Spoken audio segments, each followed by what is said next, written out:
her own plane. But no, it wasn't the secret that she was in Hawaii. Maybe that's what ended up happening. She was on like a long vacation with Oprah.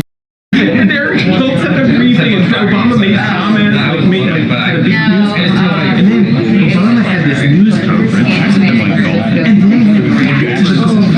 oh yeah, right. And so like all of a sudden my like fun charity story about poor Michelle was a golf widow was like we couldn't run it. I was going to be able to like leave my title somewhere. It's like a scanner kind of thing, or what? No, it's like an actual. You can see I'm getting it shipped to like a third party. It's pretty impressive. Yeah, no, they're all no, we're all part of the group. They're all compliant. Not doing it. Yeah. So what does Zeke say?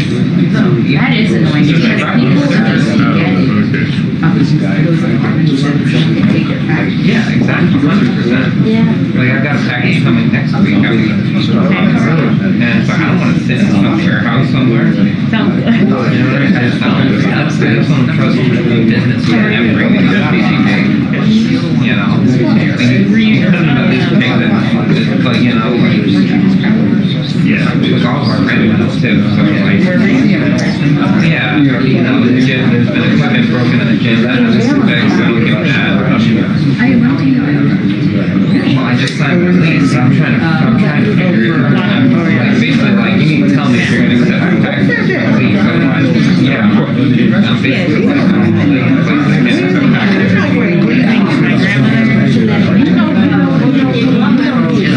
yeah, like 2 days before.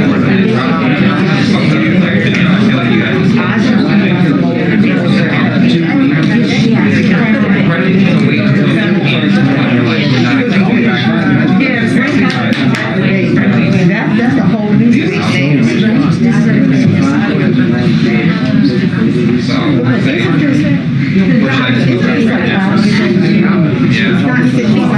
because it's like the first year for you. It's like 5 years. I'll take 4-ish.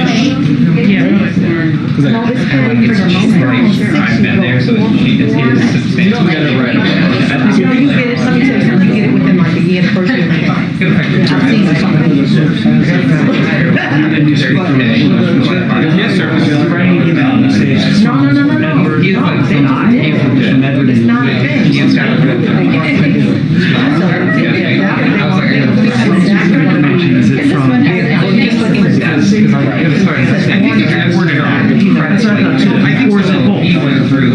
I know it's not me and Edward. Right. I think I'm like not really good at all the rules. Maybe the pager problem. He was in school like just like last year. Do you know? Is it that's right. You're right. He doesn't have a first area, but it is in Edward. What's the full sentence? It's just it's phrase. It's from there because we're putting in an email. The producer put in from Edward and me, and I'm like, and then colon, and the information below. Well, it's like the subject and object thing. Right, and it's both, right? It's a subject and the object. So You wouldn't say from object, right? Right, that's right. So that's right. Oh, yeah, from Edward, from me. Yeah. So that's what that was right. Go with him. They're gonna avoid it all together. Like for a period of time, like I was home, we were talking like all the places like JC on Boston, like it's like a gentrified city. So you can see like a lot of the areas and everything. Yeah, and it was got like the culture. Like I was like, all right, it's in between New York and DC, so it's more vibrant.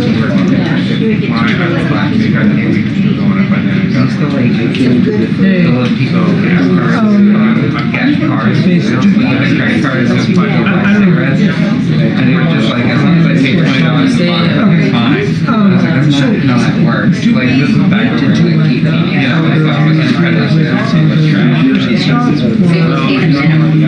And then I'm educated.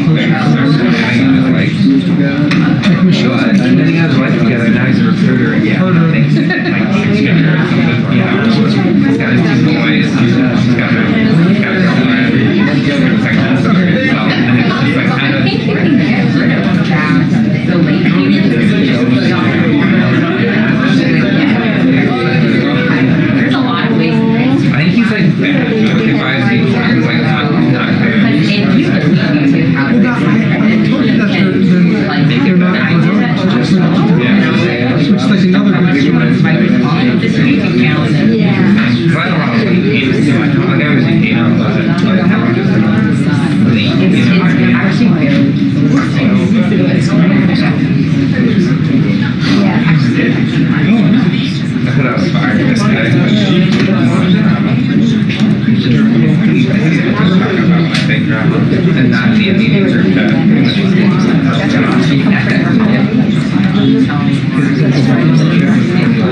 this stuff. He was like, why can't I just get on the plane and bring my mixer and that's it? It's just Yeah. what do you say? Yeah, text him. He's like, I just bring that. And he was like, no, people have seen that. You know, so I'm like, please, but thing. And then I was like, yeah, I was like,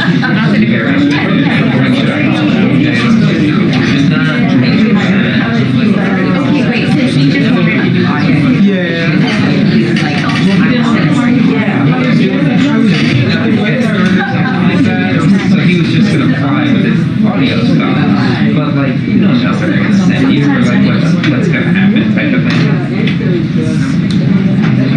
Like, that's like always our fear.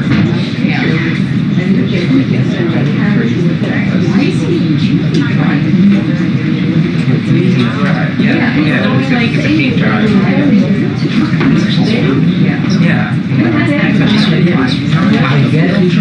I get like you can just get on the mixer, but like I was asking that question, I would have phrased it. Is there a chance we fly back on airports or something like that, where you want me to travel? Like, you know what I mean?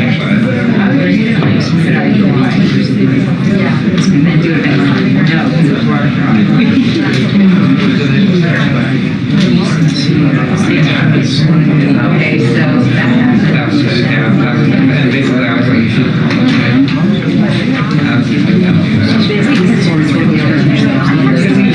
He was gonna try like call me on the phone. It's like I don't want to go on the trip.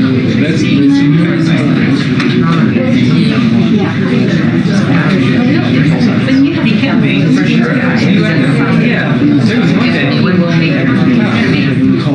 Like, why not? Like when I was first pitched it when I was in the second position, it was like, I don't know. I think the thing was that I had, yeah, he does. Like sometimes, yeah, I just remember the oriented like, I don't know what happened there. From on there, like, you know, whatever points on the same. Yeah, and then people just start choking. Right. What can I bring? I remember.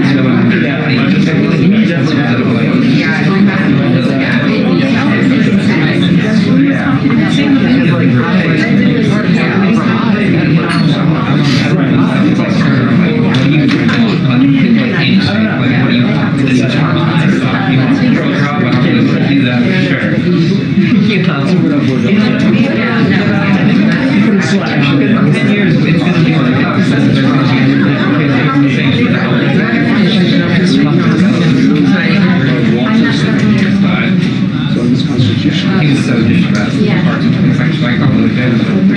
No. Oh my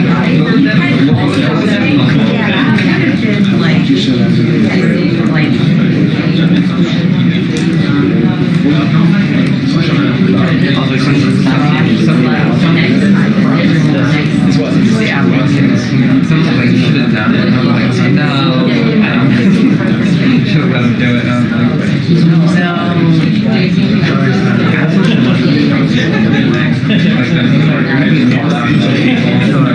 I think everyone's just busy because of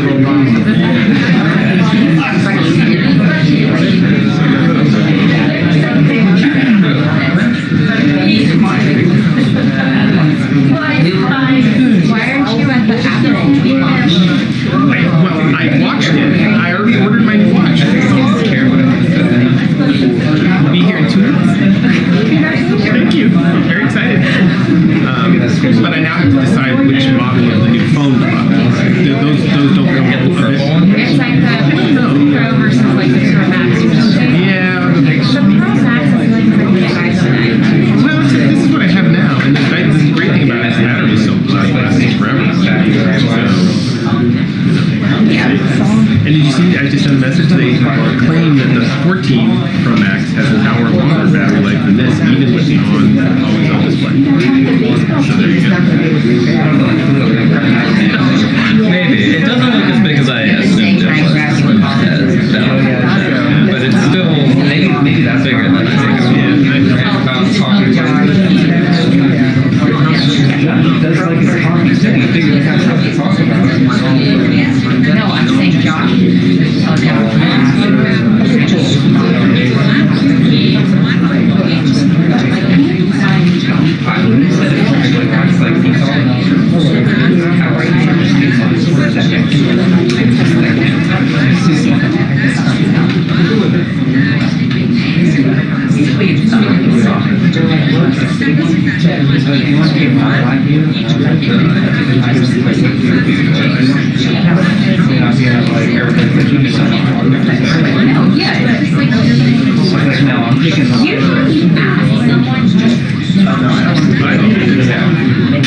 wish it was. They have all the I wish that alcohol tastes like I wish the whiskey tastes like alcohol. Whiskey place. I don't know. Just let's go to the freaking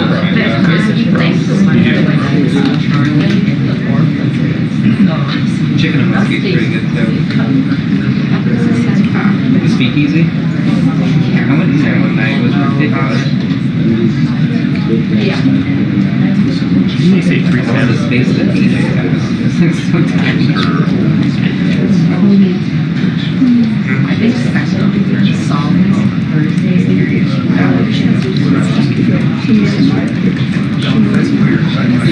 You do Thursday?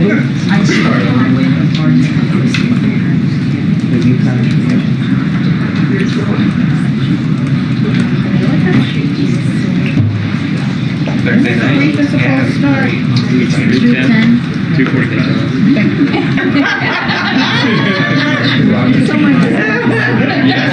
Yeah, 12:30 or 4:30. Happy hour.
What do you got?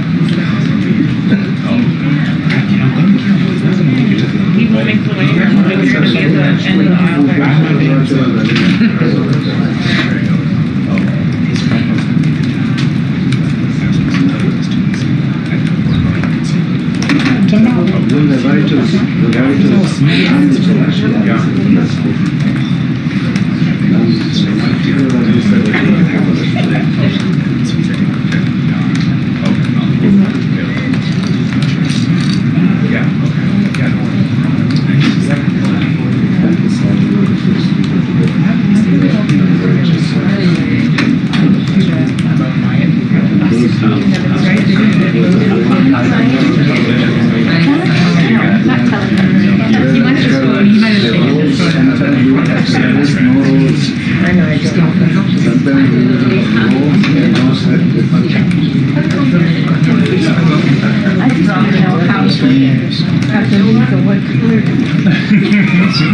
Me and Michelle, huh?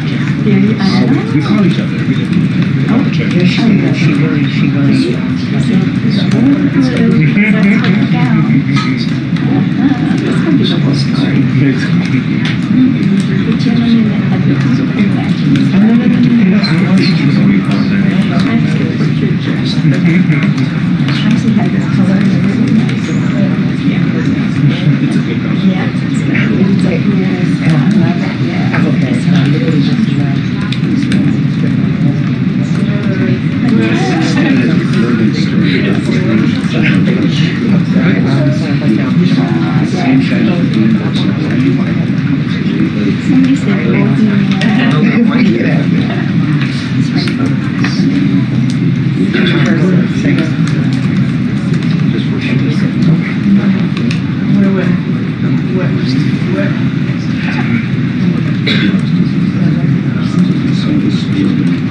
Not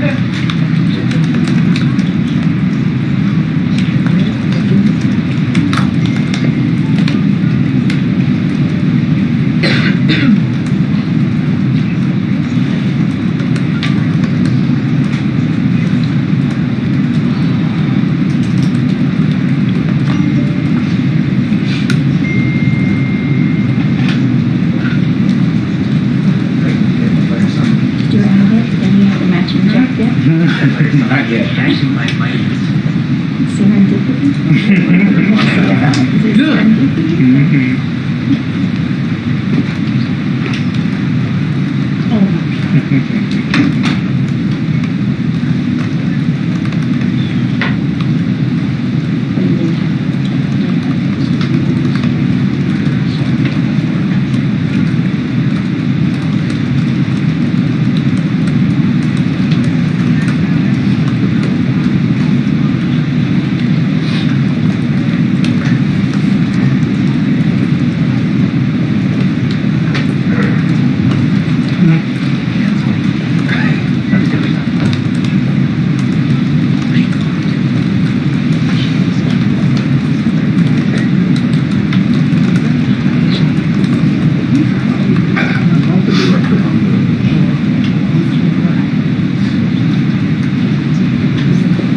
press briefing. There will be 2 minutes to the press briefing. Please find your seats. Thank you.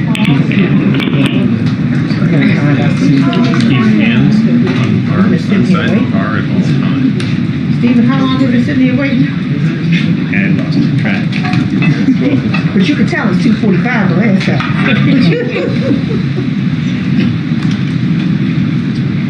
2:45 the last time.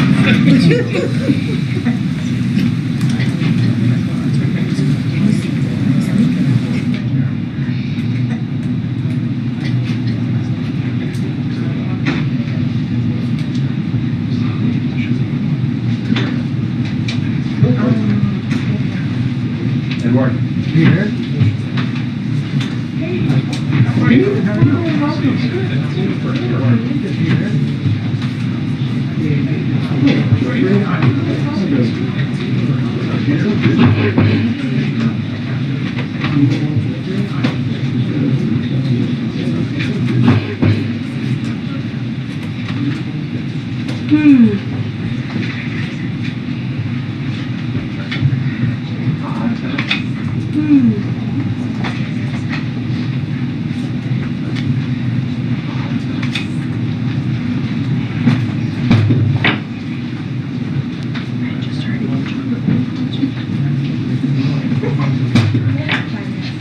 I know, I really apologize. I just opened it.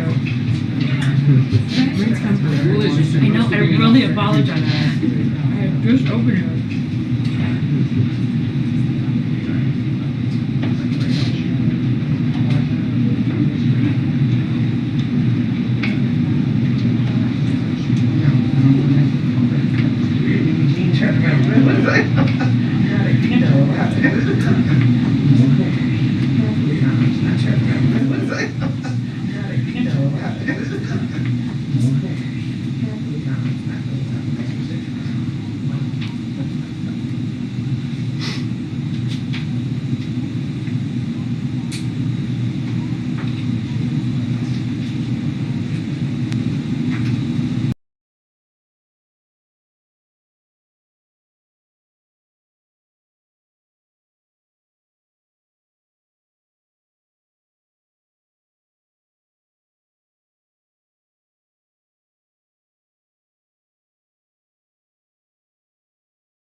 Vaccine.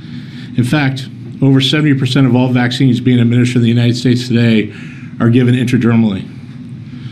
Our focus now is to reach the remainder of the eligible population where they are, at trusted locations and events across the country. And equity has to be a key point and priority embedded in throughout our response. This past weekend, we saw how successful that approach is.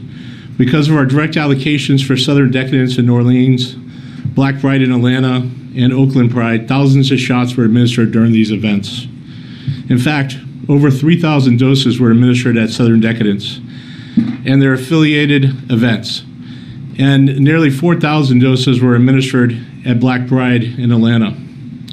That means thousands of individuals are getting the protection against monkeypox that they may not have if otherwise. These events demonstrate our strategy is working. We're also accelerating our effort to provide vaccines to places and people that we know will make a difference. As Dr. Daskalakis announced last week, we are launching a new program that allows local health departments to request vaccines to use innovatively through strategies to reach Black and brown communities.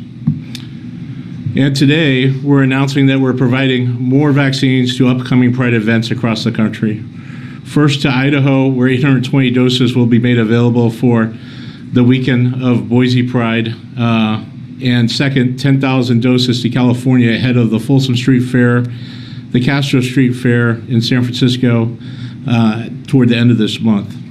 We will continue to pull every lever and meet people where they are to end this outbreak, and we're already seeing progress, as Dr. Daskalakis will brief out here in a little bit. Sir. Thank you, Bob. We are encouraged by the progress that we're making right now. You'll see the chart to my left. We only have data from 35 jurisdictions. That's just over half of all jurisdictions that are directly receiving vaccine. But over 460,000 doses have been administered.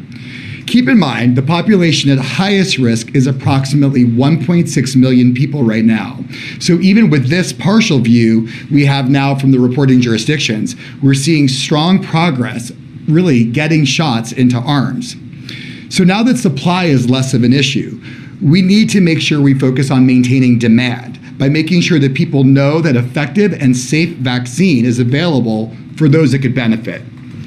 Alongside our vaccination efforts, we've scaled up access to testing and treatments, as well as ensuring that LGBTQAI+ individuals know how to reduce their risk.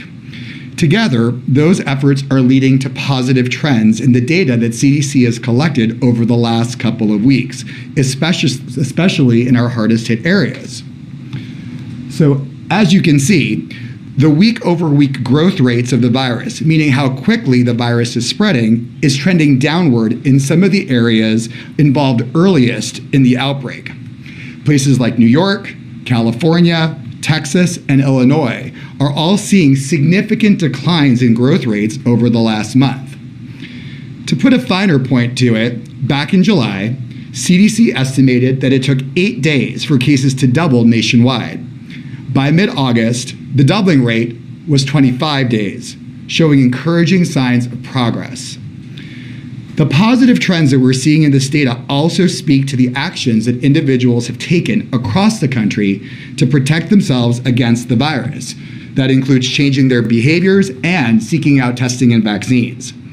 But the data also underscores the fact that we cannot be complacent, and we must aggressively continue our work to get clear prevention guidance and vaccines out to individuals in communities where the virus continues to spread quickly, and those places and individuals that may face barriers in accessing testing, treatments, and vaccinations.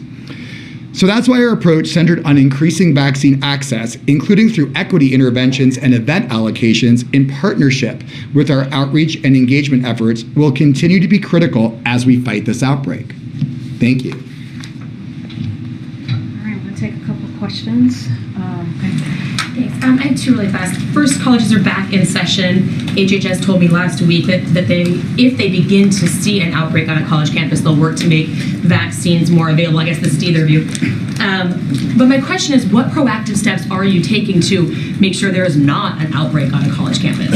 So we're really excited that we've taken a lot of steps before colleges came in session, which included creating a toolkit that was for universities. I personally got to talk to all of the folks that run the health services in universities, and that we've also had engagements with the higher executives of the universities to make them aware of the resources that we have. So that includes a combination of CDC resources that focus on congregate settings, as well as really clear information about safer sex, as well as how vaccines are accessible and available. So it's really a multi-layer approach where we provide campuses, but also like what biomedical things like vaccine can be used in the event of cases. I have one more, but I can just, Sure. So are you guys really concerned about this? So the risk in colleges is extremely low.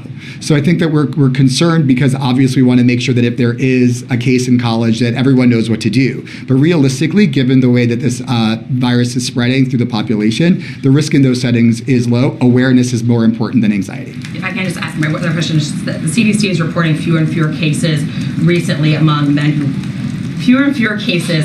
recently had sex with men, roughly 66% down from 95% 2 months ago. So my question is, do you guys think that that data is a reflection of just more testing, or is it possible that this is spreading more easily, that the risk of catching it is different and higher than originally thought? No, I think that what that data really shows is that the population of men who have sex with men, we're seeing decreasing infections among them, and also it represents other mechanisms of transmission that may not be sex, but could be other close contact, so close contact in households, et cetera. So I think it's something to watch, but I don't think that it's a harbinger of meaning that the virus is doing anything different right now. Is the goal to eradicate monkeypox from the population, or is this something that we're just like COVID, we're going to be living with for some time? Our goal is to really control this outbreak in the U.S.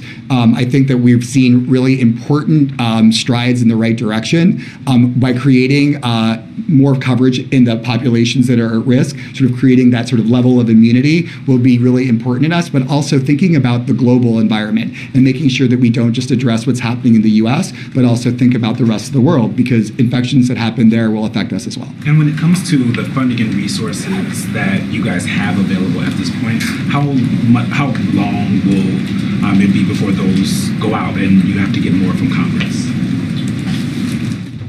Well, we're working right now with Congress on the supplemental as part of the CR to identify additional funding needed both in vaccine supply to not only replenish what has been used out of the stockpile, which is critical if there was another event for our security of the nation, but also to provide additional vaccine and have it more available if needed during this event. Also, there's a number of other things that we're pursuing, including technology with testing, research, to continue to watch this event and study as it progresses, to include other types of looking at the treatments that are being provided and those kind of things. So we have enough money right now to make the key decisions we need to make. But as this progresses, we need to replenish what we've used and be able to have additional funding to keep the fight going. How much longer will you have this funding before you have to ask for more? Well, we're asking for more right now as part of the supplemental, as part of the CR. So one would assume that as it goes into the end of the fiscal year, we'd be looking to hopefully working with Congress to get that additional money to make those investments in our stockpile and to make sure that we're able to replenish what's been used, plus have additional funding if needed. Thank you guys for doing this, Doctor. I think this question is for you. As a result of this outbreak, there has been the expression of real concern in the gay community, the LGBTQ plus community, about a stigmatization specifically related to gay men. So what specifically can you say as it relates to those concerns of a new stigma being attached to gay men across this country due to monkeypox? So I'll start by saying it's the role of governmental public health and government to really model excellent behavior on that. And I think we're really proud of the work that we've done to create non-stigmatizing language to inform people what they need to do to stay healthy. So I think that that's the first step, which is really making sure that we're modeling the right behavior and that we're putting out materials that speak to the community in a way that doesn't stigmatize them. I think it's all of our responsibility, and I think that we as sort of the role model in that, it's really important. But I think that, in media, in the way that we communicate with our students and universities, in the ways that we communicate with others that need to know about this, really making it clear that this is a virus. It's, like I'd like to say, a piece of DNA wrapped in some fat. It's not smart.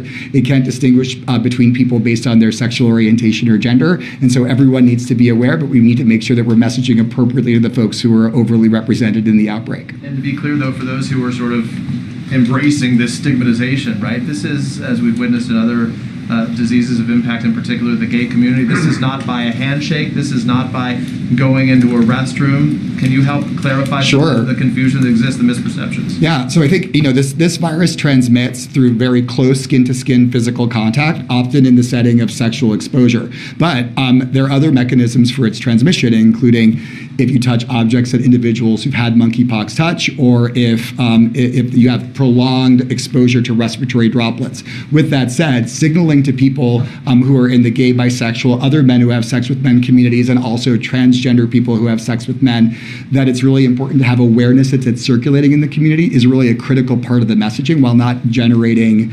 inordinate concern and really focusing on the infection as linked to an identity. So it's just an infection. It's not linked to an identity. It just happens to be in the social network. Thank you, sir. I do want to dig deeper into the racial disparity because it's growing week by week. Fewer and fewer cases are being seen among white people, more among people of color. I think it's something close to 75% now.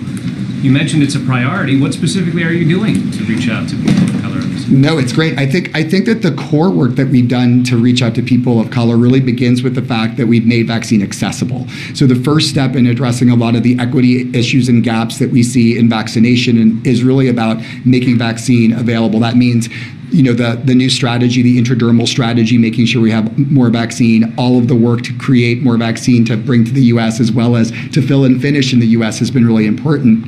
But we also have all of these equity interventions that include these large events. I think Bob just told you about a couple of really large ones that have been, frankly, wildly successful with thousands of vaccines that went to the community. We've also gotten vaccines to community health centers as well as to Ryan White sites that really serve this population. So the low-hanging fruit is done. The folks who are early adopters for this vaccine have gotten it, and now we're really on to the next level, which is making sure that everyone who needs it gets it. Just a couple more, April, and then Jeffrey will be the last question. So I want to follow up on what Stephen just asked.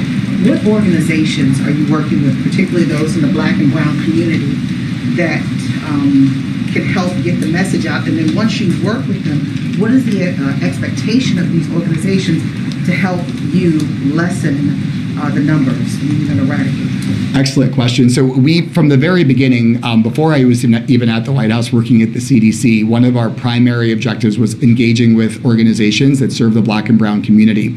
And so those have been going on since the very beginning. And a lot of the communication there has been about really facilitating the materials that they need to be trusted messengers, as well as to provide them important tools to help their communities. I'll give some great examples.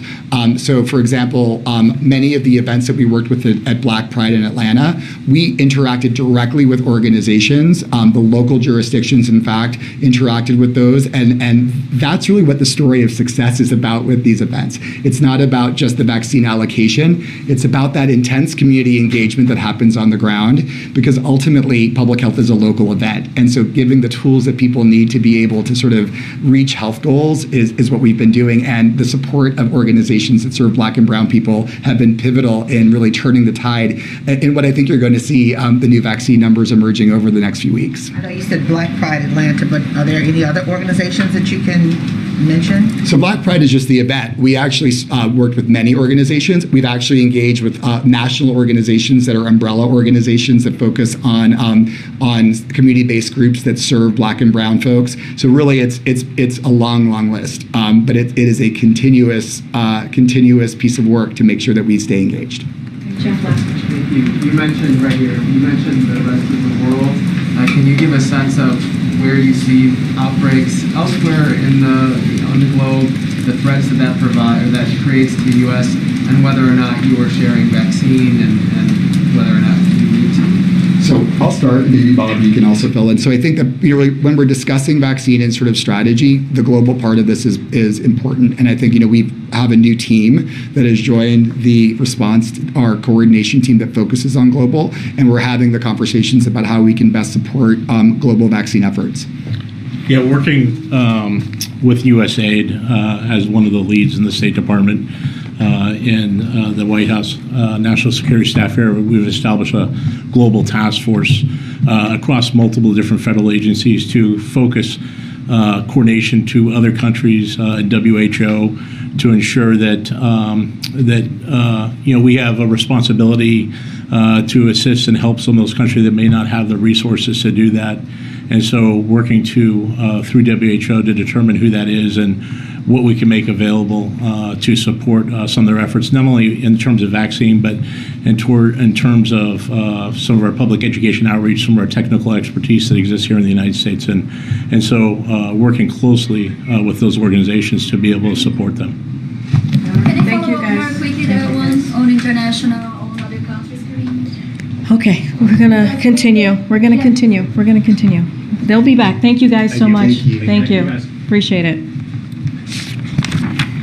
Okay. Today, the UN Security Council is holding a meeting on Russia's filtration efforts, a dehumanizing term to describe the Kremlin's efforts to imprison, forcibly deport, or disappear those individuals who Moscow decides could be insufficiently compliant or compatible to its control over Ukraine.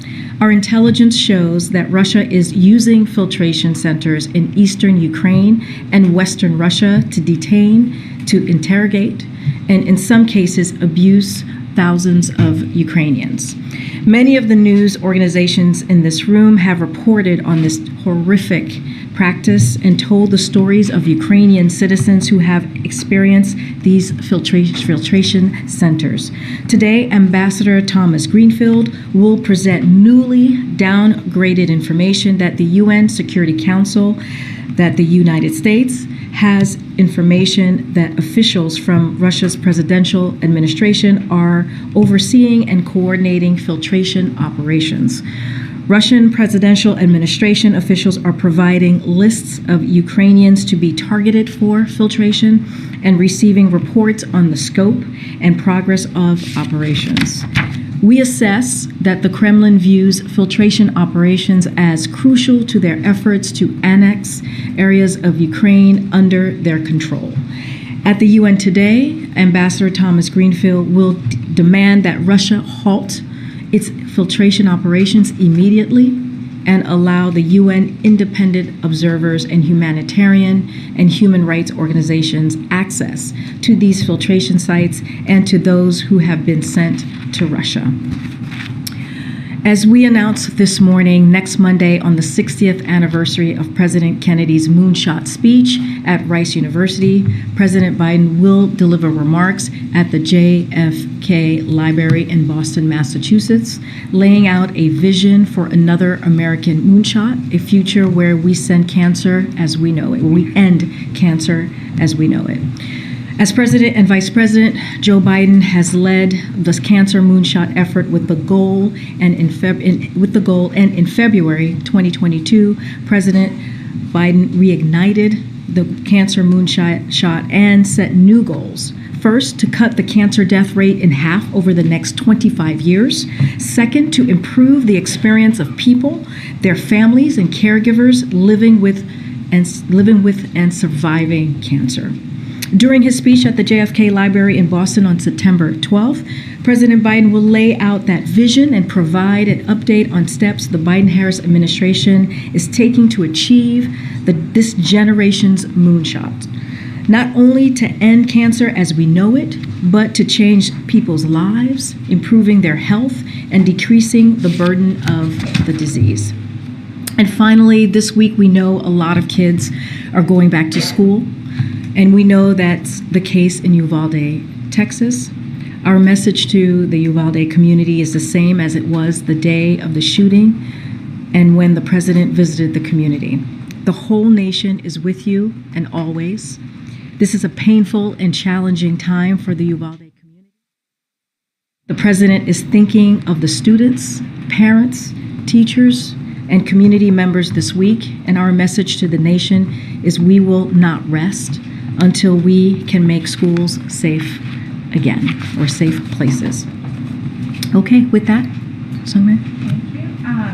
Can you talk about how involved President Biden and the White House is in trying to ensure that the same-sex marriage bill passes in the Senate this month? Do you believe that it can pass and get 60 votes in the coming weeks? Well, as you know, with the I know there's a legislative pathway that's being discussed currently in Congress, so we'll let leadership decide how to move forward with that. But the president is a proud champion of the right for people to marry whom they choose, who they love, and he believes it is non-negotiable, and the Senate should act swiftly to get this to the president's desk. When the bill passed Congress in the House recently, he put out a SAP, as you all know, supporting that piece of legislation. So it has his full support.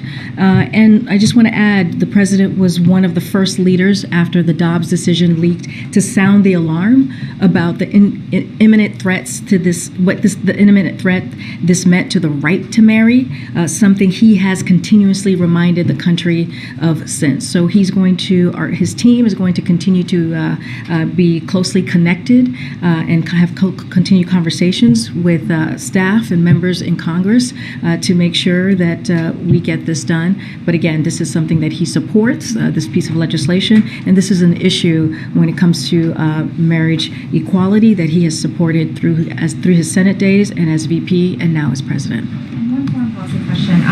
Russia confirmed earlier today that President Putin will meet with President Xi next week in Uzbekistan.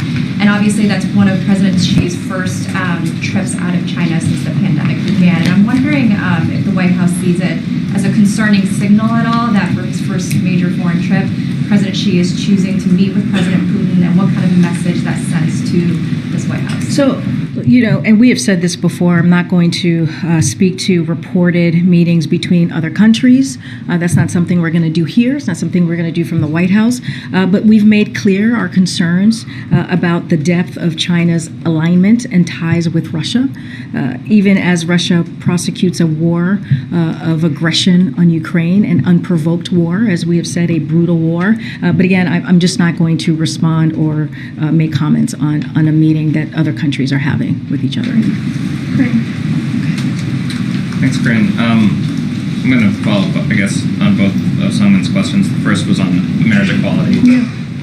You said you'd leave it up to leadership. Is there a reason that you wouldn't want it as part of the continuing resolution? Again, when it comes to the mechanism, and we've said this before, it's nothing new when we're asked about a process of a piece of legislation. When it comes to that process, that mechanism, the path forward, we leave that to the leadership. On President Putin, he also spoke today and said that he threatened to cut off all energy exports to the West if the U.S. proceeded with its gas This cap. is the gas price. And so I'm wondering, are you concerned about that threat? Do you think it's a legitimate threat? If so, does it change your strategy of moving forward on this? So on the cap? I think, and you've heard us say this before as well, is that this shows that Putin is again weaponizing energy by his very words, also by his actions. But the president and our partners in Europe predicted this playbook. We saw this coming, and we have been preparing for months. And we have talked through the different processes of how this price cap could look. So another thing that we have done is we've set up a task force. You've heard us talk about this with the EU back in March to work on ways to increase alternate sources of natural gas to Europe and help reduce Europe's demand for Russian energy through increased efficiency and clean energy deployment. And so that is something that we're going to continue to do to be helpful to Europe as they head into the winter months. But this process of the task force already has had a positive effect, as we've seen. Europe gas shortage will be full by the critical winter heating season. Germany will reach their target gas storage despite the Russian cuts ahead of schedule, and Europe as a whole will reach a significant higher level than last year. So again, we prepared for this.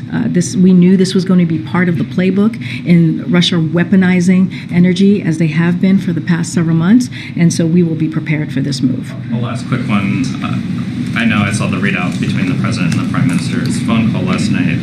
It made mention of the fact that they discussed the Northern Ireland protocols, and I'm wondering if you can say specifically if the president discouraged her from abandoning elements of that, or give any more color to that conversation, sort of the tone and tenor of their tone. So I don't really have too much more to add from the readout. Look, the president expressed it is a priority protecting the gains of the Belfast and the Good Friday Agreement, and preserving peace, stability, and prosperity for the people of Northern Ireland. Don't have much more to add from that. I'm going to try and call the folks out. Go ahead. Thanks. Can you just follow up on Justin's first question? And I understand that storage supply is certainly up right now, but if whether goes in a bad or unpredictable direction, things could get significantly worse for Europe in terms of pricing for the people. How concerned is the White House right now about political instability we saw in Prague, the protests in Prague, and what it might mean for the coalition going forward? Do you mean in general, the coalition as it relates to kind of the Western alliance with as it pertains to NATO? Ukraine, and whether or not political instability driven by energy cost increases could be very problematic? So look, you have seen the alliance and the strength of the alliance these past several months, and a lot of that is because of the leadership of this president. We are going to continue to work on that partnership. We're going to continue to work with our allies. As we have seen, NATO is going to expand by 2, and that's because of what this president has been able to do. This is one of the things that Russia, that Putin, that the Kremlin thought it was going to do is divide the West, make NATO weaker, and it did the complete opposite. And that is what we have seen for the past several months. And as you know, the president was in Europe recently, just before the summer, and you saw the strength of that alliance. You saw the strength of that partnership, and we believe you're going to continue to see that, and we're going to continue to be in coordination. I mean, I think the price cap, when the G7 finance ministries met last week, you saw them come together and put forth different pathways to the price cap, and so that is one way you see that alliance continuing as well. So we know that there's a lot more work to do, and we'll keep looking for ways as gas increases and in Europe, and to help bolster other sources of energy as well. We'll work towards that where possible. But there's no near-term concern that there are fractures in terms of no, there's very united. We are still very united. We're continuing to show that unity. Again, we have to remember, Putin thought when he started this war, this brutal war, this unprovoked war, as I've said earlier before, as we have said many times from this podium, that he was going to divide the West, that he was going to make NATO weaker, and the opposite happened. It is stronger than it's ever been before, and we believe that will continue and continue to grow that relationship. Question on the line. Following up on the question about the call of the new Prime Minister yesterday, did a trade deal between the U.S. and the U.K. come up? Was that discussed? The U.S.-UK trade deal. So there is no formal linkage on trade talks between the U.S. and the U.K. and the Northern Ireland Protocol, as we have said, but efforts to undo the Northern Ireland Protocol would not create a conducive environment, and so that's basically where we are with the dialogue. Trade at all yesterday? I don't have much more than what was in the readout, but that's where we've been with that. And will President Biden meet with Prime Minister Truss when he's at the General Assembly? We don't have a meeting or anything like that to read out at this time.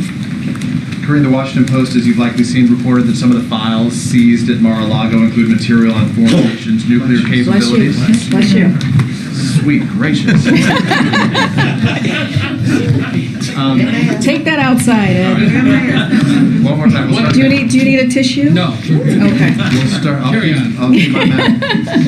keep my mask on. Quickly, the Washington Post reports that files seized at Mar-a-Lago include material on foreign nations' nuclear capabilities. I know you can't speak specific to that investigation, nor to the findings there. I know where the line is drawn at this White House as it relates to that. But what has this president specifically said, and has he held any calls with some of America's allies or even adversaries on the issue of nuclear secrets that the U.S. may have some access to try to placate their concerns that that information is not in safe hands in the United States? So I can say this: we don't have any calls to foreign governments to read out at this time on this particular issue. As you know, and I'll reiterate this, you already kind of alluded, when it comes to this specific issue, as I've said many times, the ODNI is in the middle of an assessment, and DOJ is in the middle of an ongoing criminal investigation, so I'm not going to comment, but again, I don't have any calls to read out to Let me ask separate from that then. Obviously, this is not unique to this investigation. There's been discussion that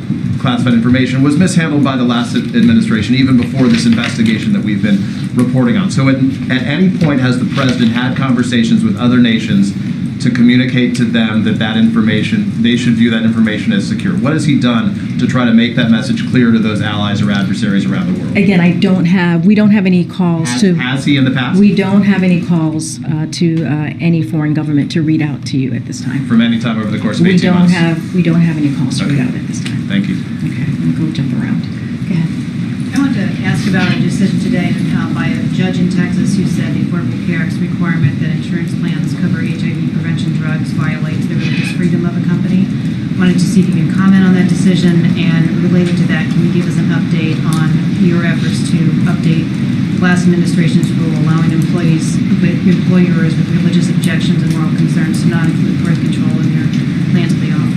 So as for that decision, I'll refer you to the Department of Justice on that particular decision. We will have a statement from here. I just don't have anything to share at this time. Any update on the rewriting the rule from the last administration on covering with that as well, I would refer you to the Department of Justice. I don't have anything to share at this time.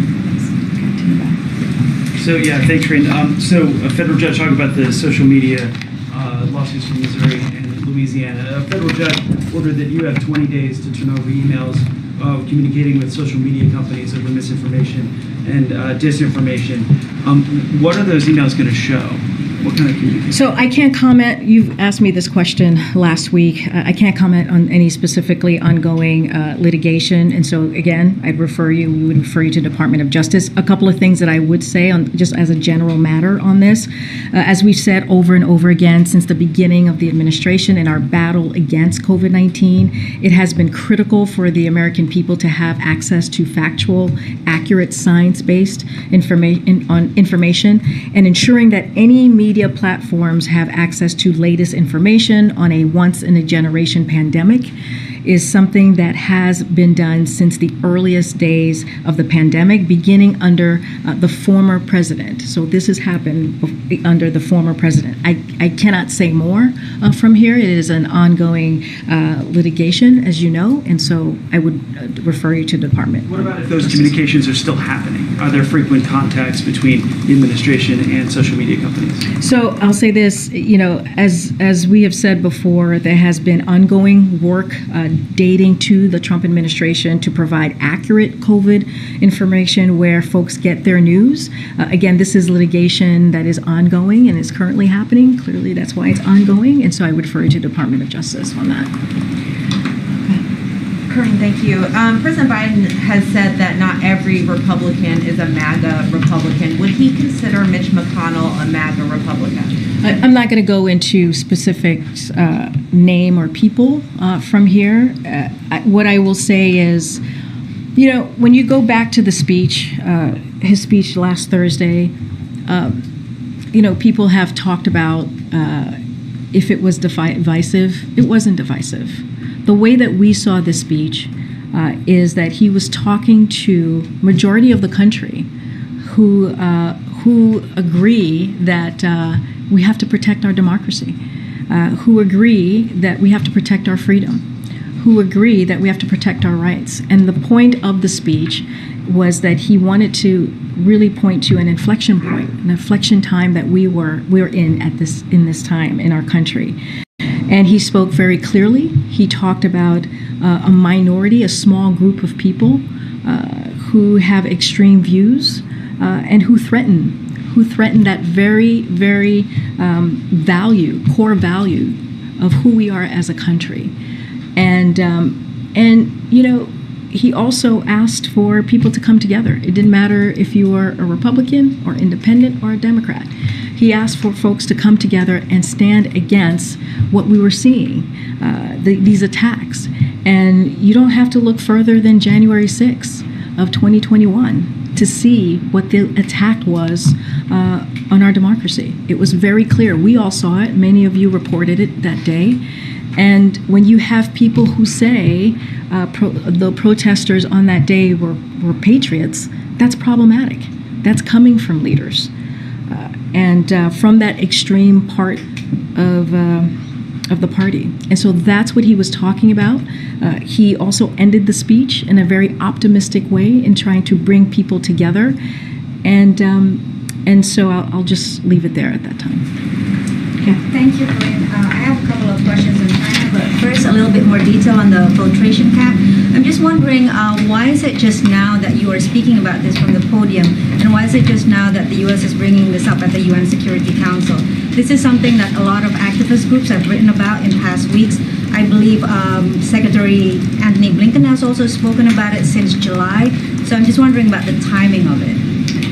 So as you know, this is information that was downgraded information, and so as you know from past times, it takes some time to do that.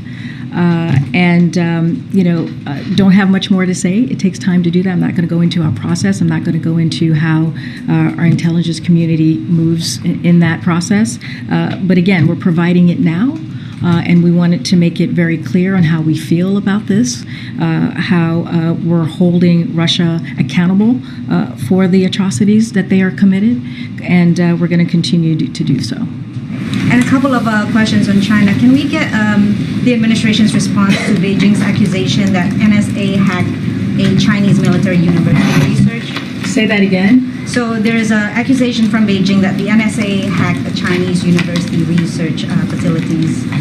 Is there any response from the administration? So I would refer you to NSA on these claims from China, but generally speaking, it would not be surprising to me that, or to us, that China is deflecting from its own malicious cyber activities, on which there is extensive reporting from the private sector and governments around the world. But again, this is something that I refer to you to NSA on. Thank you. One more on China, please. Is the administration still considering stopping Nicaraguan imports?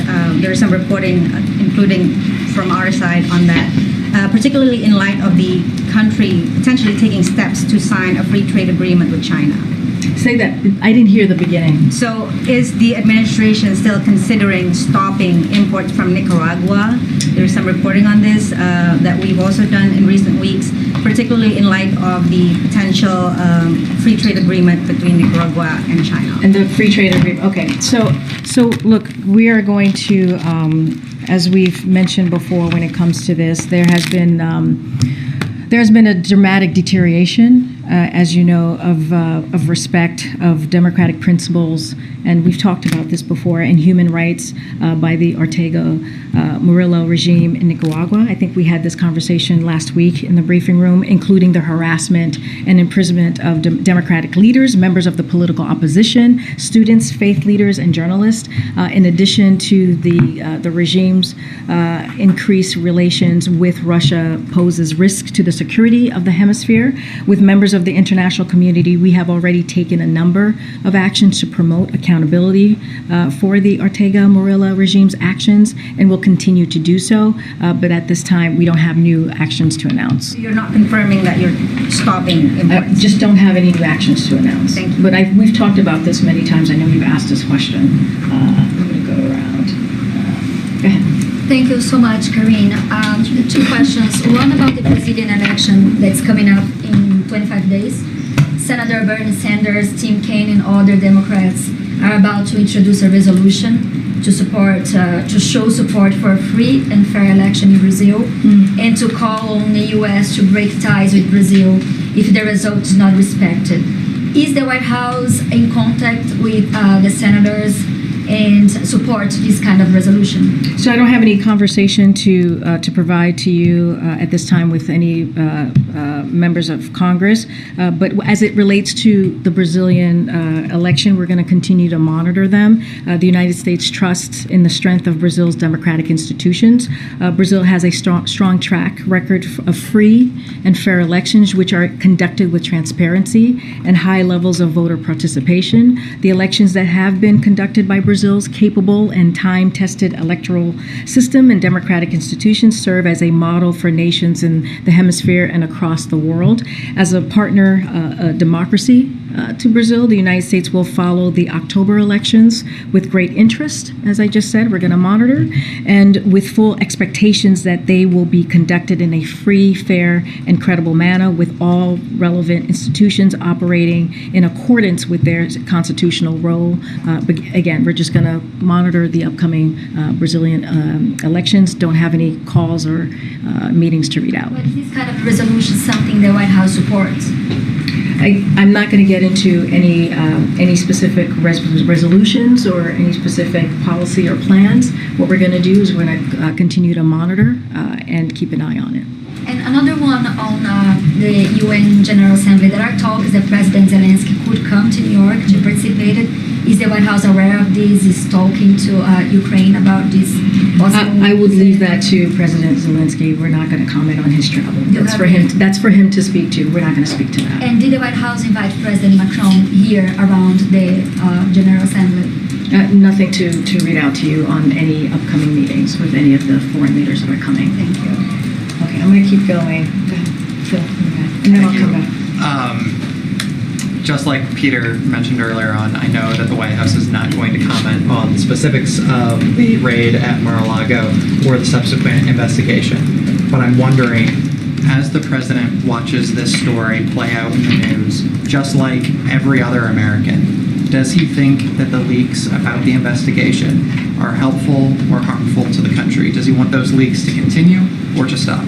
I'm not going to comment on anything that's related to the investigation. It's an ongoing investigation. As you know, the Department of Justice is leading that investigation. We're just not going to comment from here. And then one more then. Last Friday, the Energy Secretary said at Green Technology in California that state was in the lead and showing the rest of the nation how it's done. The state is currently bracing for blackouts. They've set ambitious goals, and yet in particular, their governor is asking folks there not to charge their electric vehicles. Does the president agree that California is an example for the rest of the country as it transitions? I haven't seen those specific statements. I would like to see it in fuller context that the secretary has made. So I'm not going to comment on something that I haven't seen in full. But if you have another question, I'm happy to take it. So by my count, the White House, you've gotten a lot done this summer. Certainly, there's a lot. Have we? I think so. I think we've said that a few times. And the president has a and lot. you guys have reported it too, so you guys have backed us up. Well, so all of your accomplishments aside, the president still hasn't done a sit-down interview in over 200 days. Is he dodging us? Is there a reason why? Oh, absolutely not. The president loves talking to you all. He takes your questions all the time. He took Peter's question last Friday. I'm sure Peter was excited about that. I have another. No, he took he actually, Ed, he took another question when we were traveling. The sit-down interview is much different than when the president... No, I hear you. The president's he is happy to talk to you all. As you know, he does it multiple times during the week. I don't have a sit-down interview to announce or provide or schedule at this time. And, look, you guys know Joe Biden. He's been a senator for 46 years. He was vice president for 8 years. And, you guys have followed him and have had multiple conversations, some of you sit-down conversations with him. And once we have something to share, we will share that. Okay. All right. Thank you so much. On Iran this morning, the administration warned of further action after the cyber attack on Albania, and I wanted to know what kind of further action could that be, and do you expect it to be only an American action or maybe a coordinated set of sanctions with other NATO countries? So,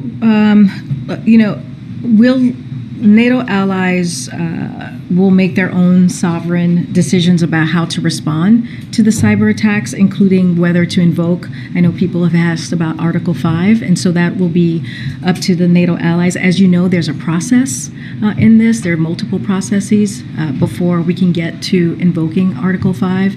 So again, that's something that the NATO allies are going to have to discuss. The administration support invoking again, this is part of NATO allies to decide on. And so our role here is to support Albania's efforts to hold Iran accountable and work with Albania to strengthen its cybersecurity and reinforce norms of responsible state behavior in cyberspace. That is what we're going to do and be a helpful ally in that way. And then I'll come to you. Thanks.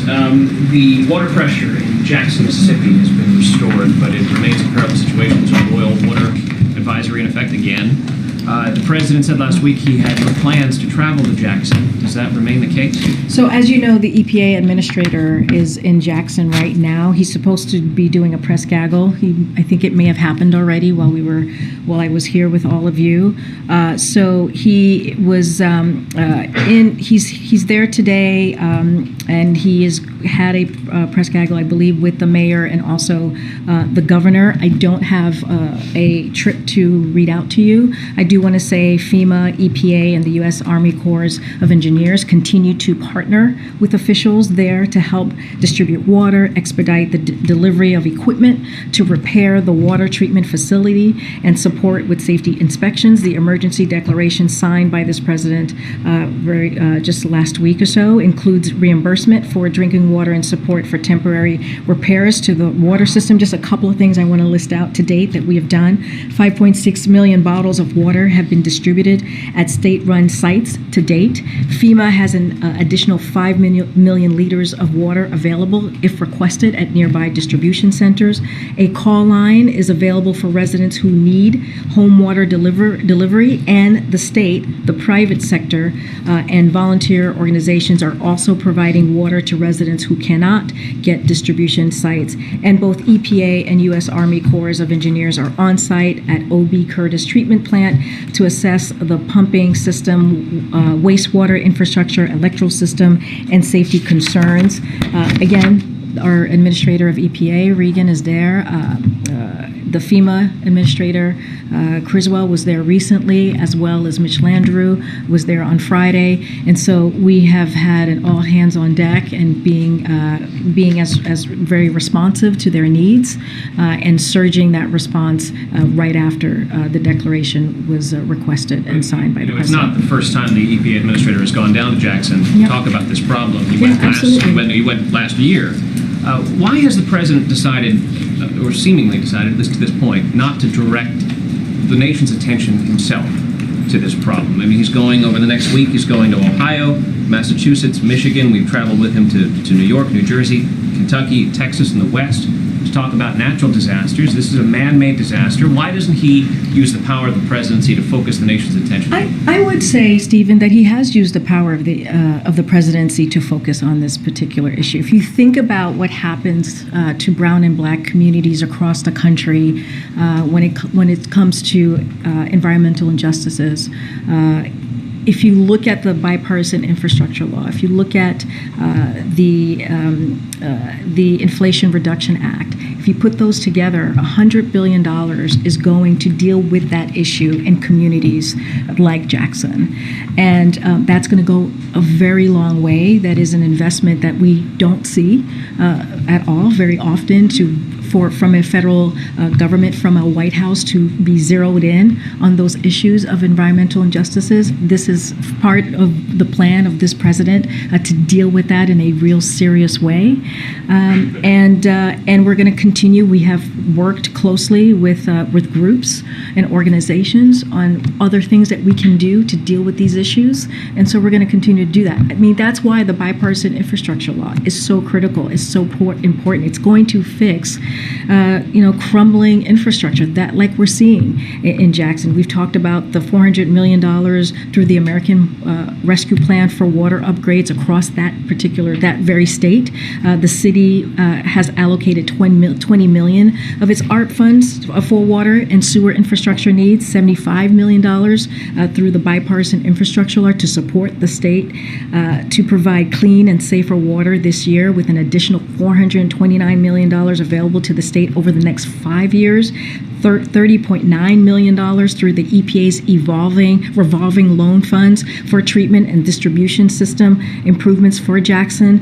And so we have made this a priority. The reason why the EPA administrator has been there multiple times is because he has made that a priority, in particular dealing with environmental justice issues that we see across the country. So he has used the power and the power of the pen, if you will, to deal with this issue in a real way by providing funding that's been long needed in these communities.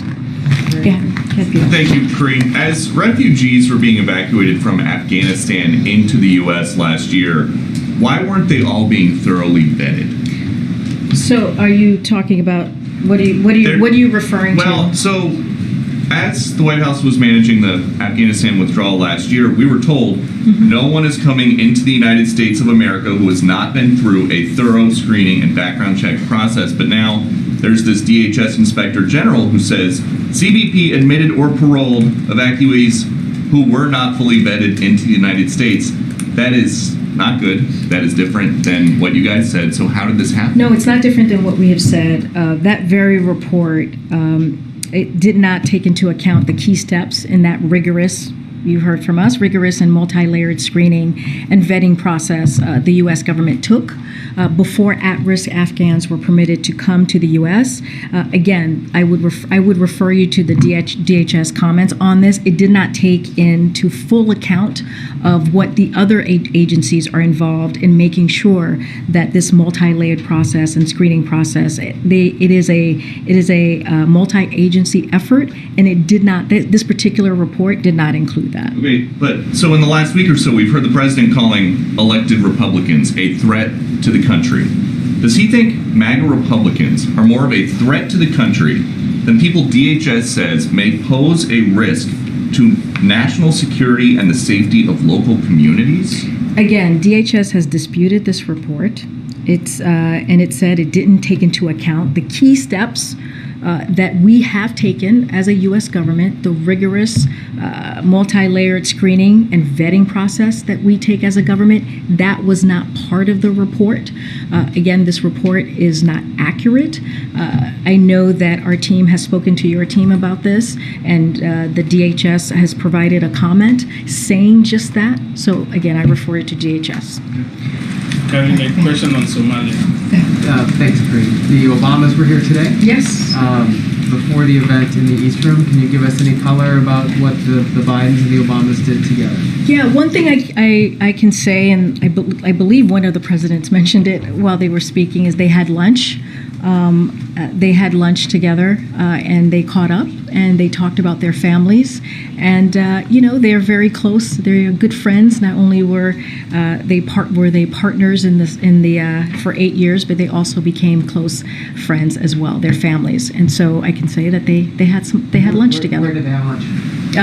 I don't have specifics on where they had lunch, but they spoke to it. I can't remember which one. One of the presidents spoke to them having lunch and catching up. Okay, and just one other topic following up on Peter's question. Can the United States assure its allies that their nuclear secrets are safe? I know you guys have a lot of interest in this, and I know this is a question that is more broader question, but I want to be very clear, and from here we cannot comment, or we will not comment on anything related or close to the independent investigation, and I'm just not going to comment on that. Okay. We're going to go. Only one or two more. Oh, okay, one or two. Let me call on folks I haven't called. Karen? Just to go back to the $47 billion in funding that the White House had requested last week, COVID, Ukraine, monkeypox, and natural disasters. Can you give us an update on what the White House is doing right now, the conversations that are being had with lawmakers to try and push that through? Is the president having conversations with lawmakers? And is there something that, if there's a sense that something has to get dropped, what's the priority of that list right now? So I'm not going to get into a priority of list. Look, the way we see this is our job is to tell Congress what we need to protect the American people, what we need to get things moving as we look at the different components here. And so, when it comes, for example, when it comes to COVID, funding, we have been clear that without additional funding, we would have to make a different trade-offs and repurpose a previously allocated funding, and that's precisely what we've done, right? I've talked about the COVID testing. We had to end that process last Friday, and so we've been very, very clear on this. But the other piece of this too is this is not new. We did this same process this time last year, and Congress was able to get that done. So we don't see this as a difficult process. We don't see this as an uphill battle. We see this as that is very doable. And again, we're going to make the case with Congress. We're going to engage. We're going to do meeting in person with bipartisan members of Congress from both the Senate and the House to talk about the consequences of inaction, to answer their questions, to make clear that we cannot afford to not act in light of new subvariants as we speak about COVID, and how dire things could look like or later this year if we don't act if we don't get that extra funding. So again, we're going to continue to make the case. We're going to also actively talk to our governors and our stakeholders in this process as well. But again, we've done this before. We've been here again this time last year, and we think Congress can get this done in time. Just be clear, the president will have those meetings with bipartisan members, or is that staff? When I say we, it's going to be his staff. But as you know, the president, as we have said, regularly has conversations with members of Congress on an array of issues. But of course, his staff is going to be continuously being active in having those conversations, and that includes, the COVID response team. That includes our Office of Legislative Affairs. That includes senior staff, an array of staff in this building who are directly dealing with the CR. Okay, I'm going to take one last question. Can I ask you a question on Somalia? Well, I took your question yesterday. Let me try and pick somebody. Go ahead, SB. Way in the back.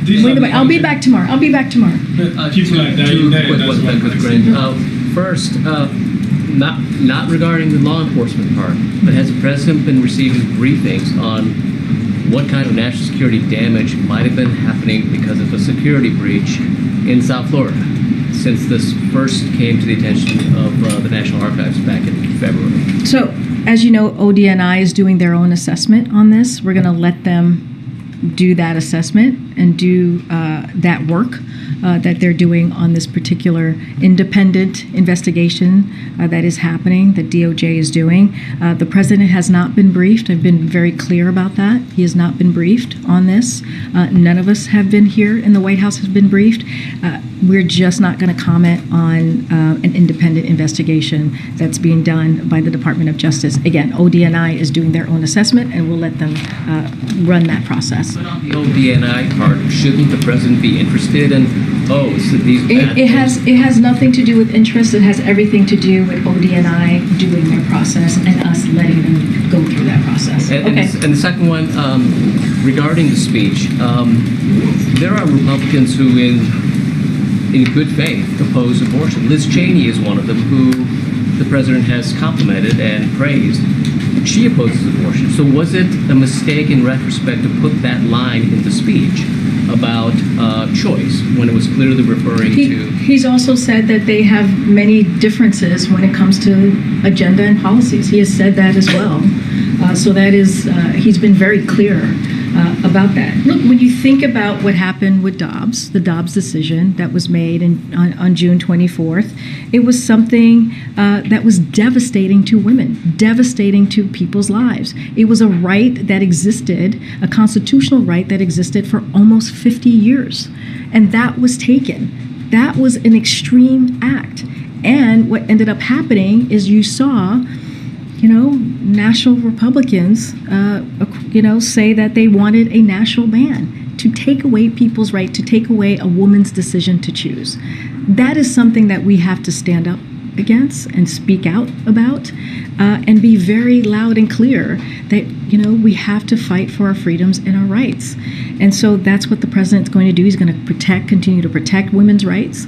And it's going to lead, as it was made very clear in the Dobbs decision, we're talking about contraception, right? We're talking about privacy. We're talking about marriage. This is going to open the door on so many other rights and freedoms that we all have as Americans, and the president's going to continue to speak against that. We'll see you tomorrow. Thanks, everybody. Thank you, Terry. Anything on the CTA?